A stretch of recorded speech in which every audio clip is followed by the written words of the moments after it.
Karena salah satu kelakuan dari Pak Alawi itu adalah mengklaim wali-wali kita, tokoh-tokoh besar kita menjadi dicangkokkan ke mereka, ke nasab mereka gitu ya. Kalau yang keturunan asli Rasulullah coba dimanapun tempatnya, apakah di Yordan, apakah di Irak, apakah di Indonesia, apakah di manapun, tidak pernah jualan nasab, tidak pernah merusak agama gitu. Nah ini orang yang ngaku keturunan Rasulullah mencampur adukkan data dan fakta supaya makin tidak ketahuan, hasilnya merusak agama.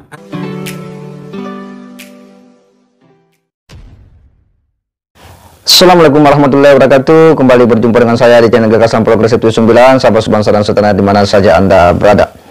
Kembali kita mengikuti perdebatan masalah habaib, dan kali ini Gus Fuad ya sepertinya lagi geram ya, karena ada kelakuan-kelakuan dari segelintir oknum Ba'lawi yang menurutnya itu melakukan pencangkokan terhadap sejumlah ulama-ulama, itu dimasukkan dalam lingkaran mereka. Ini yang kemudian diperbincangkan oleh Gus Fuad Pleret dengan salah seorang yang juga keturunan dari Sunan Ampel. Ini menjadi penting bagi kita untuk kita teruskan. Ini menarik untuk kita edukasikan kepada publik dan umat Islam biar mereka paham akan situasinya. Memang Gus Fuad Pleret ini begitu kritis ya terhadap nasab Ba'lawi di Indonesia. Selain karena menurutnya memang ada kelakuan oknum habaib yang ini menjadi pertanyaan yang dianggapnya itu tidak sesuai dengan apa yang dicontohkan oleh baginda Nabi Muhammad SAW. Nah, itulah yang justru menjadi sebuah semangat bagi Gus Fuad untuk kemudian menelusuri ke dalam. Dan dari berbagai data-data yang dia dapatkan dari diskusi-diskusi ilmiah inilah ya nampak bahwa memang ada hal yang janggal di sana. Nah, untuk lebih jelasnya kita akan simak ya bagaimana Gus Fuad Pleret ini kemudian menampakkan dia punya sikap tegasnya dengan lantang, bagaimana ya menurutnya oknum-oknum Ba'lawi melakukan tindakan-tindakan yang ini sangat tidak terpuji ya. Nah, untuk lebih jelasnya kita simak dulu ulasan dari Gus Fuad Pleret ini. Nah, penonton kita kan jawabannya yang Muhyiddin Guru Sekumbul ini kebetulan ini sudah ada ini. Nah, nanti kita bahas secara khusus kalau tentang silsilah Maulana Sekumbul. Jadi saya bilang Maulana Sekumbul itu yakin pasti itu min dzurriyyati Rasul, gitu loh. Cuma jalurnya itu dibelokkan oleh oknum-oknum tertentu sehingga sampai Guru Sekumbul pun memberikan pernyataan tipis-tipis bahwa beliau itu alay terus. Nanti kita akan konfirmasi secara penuh gitu. Jadi Guru Sekumbul pun menjadi korban dari konspirasi kebohongan yang dilakukan oleh kelompok Ba'lawi. Dan juga karena salah satu kelakuan dari Ba'lawi itu adalah mengklaim wali-wali kita, tokoh-tokoh besar kita menjadi dicangkokkan ke mereka, ke nasab mereka gitu ya. Salah satu contohnya misalnya yang tadi Dr. Kamal sampaikan itu Sunan Cirebon Giriloyo itu dikatakan bin Yahya, padahal ya Giriloyo asli Cirebon. Asli Cirebon padahal Syarif Hidayatullah. Padahal itu bukan Ba'lawi. Kemudian ada lagi mungkin Banyu Sangka, Syarif Husain itu ke Asegaf. Ke Asegaf padahal aslinya? Padahal Terah Wali Songo. Terah Wali Songo bukan Ba'lawi. Bukan Ba'lawi. Bahkan Wali Songo pun kemarin dibilang Azmat Khan. Azmat Khan. Padahal nggak ada itu marga Azmat Khan di India, Nakib India menyatakan tidak ada Azmat Khan. Bahkan heran, marga apa itu? Ya, jadi kita ini ya supaya untuk publik umum kan ini tadi kan secara ilmiah nanti akan kita lanjutkan kajian ilmiahnya gitu. Intinya itu begini, seperti Kanjeng Ratu Tumenggung Wirahadiningrat, Raden Tumenggung Hadiningrat, Dr. Kamal, saya dan yang lain-lain. Itu kita lakukan ini semua karena kita mencintai Rasulullah sepenuh-penuhnya. Kita tidak ingin nama Rasulullah itu dipakai tercemar oleh orang-orang yang sebenarnya bukan keturunan beliau tetapi mengklaim sebagai keturunan beliau, dan akibatnya kan merusak agama Islam, merusak Rasulullah itu sendiri. Kalau yang keturunan asli Rasulullah coba dimanapun tempatnya, apakah di Yordan, apakah di Irak, apakah di Indonesia, apakah di manapun, tidak pernah jualan nasab, tidak pernah merusak agama gitu.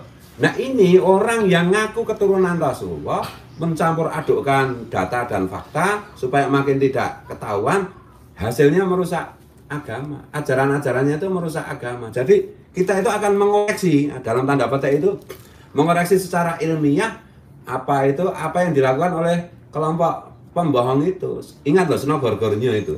Dan juga salah satu anak buahnya kan si apa itu Habib Utsman bin Yahya. Itu menipu seluruh ulama seluruh dunia itu. Hampir berhasil. Minimal di Indonesia. Di Indonesia. Iya. Nah ini harus kita mikul dur mendem jero gitu loh. Kalau ini karena subscriber saya sebagian kan Muhyiddin Guru Sekumpul. Saya sedang berusaha membersihkan nama Guru Sekumpul. Makanya saya bilang wali kutub pun bisa keliru tapi tidak mungkin bohong. Nah, Guru Sekumpul itu tipis-tipis meskipun nanti mentionnya sudah saya jelaskan di beberapa vlog saya. Guru Sekumpul ketika menjelaskan mengenai nasab beliau Ala Idrus itu dalam kerangka apa yang mengantisipasi karena Pak Alawi waktu Guru Sekumpul menyampaikan itu di Kalimantan udah mulai berulah gitu dan menganggap bahwa tuan guru di Kalimantan itu tidak punya darah Rasulullah, maka Guru Sekumpul bikin statement itu yang beliau sampaikan dari orang yang tidak pernah berbohong, bukan orang yang tidak pernah keliru. Guru Sekumpul menyampaikannya kan tidak pernah berbohong bisa juga keliru. Jadi Guru Sekumpul dalam soal nasab ini pun menjadi korban konspirasi apa itu kelompok orang yang bukan keturunan Nabi yang mengklaim dirinya sebagai keturunan Nabi gitu ya. Ini karena banyak yang tanya soal terus gini Gus, ngapunten ini. Pak Alawi ini selain juga mencangkokkan nasabnya ke Rasulullah, juga banyak menggunakan marga-marga yang Ahlul Bait asli itu dimasukkan ya. Asgaf itu ada, Al-Musawi, Al-Husaini asli ada. Iya. Tes DNA-nya ada. Iya. Ya kan? Al-Haddad itu juga ada yang pecahan dari Al-Jilani, Al-Hasani. Bin Yahya itu juga ada yang Al-Hasani. Jadi banyak marga-marga yang memang betul-betul dari dzurriyyah Rasul, Basaiban contohnya. Ya kan? As-Saibani, Bet Saibani itu juga ada. Jadi marga-marga yang dimiliki oleh Ahlul Bait Nabi ini juga mereka pakai. Jadi untuk saya nggak ngerti apakah karena karomanya sama atau bagaimana, saya kurang paham.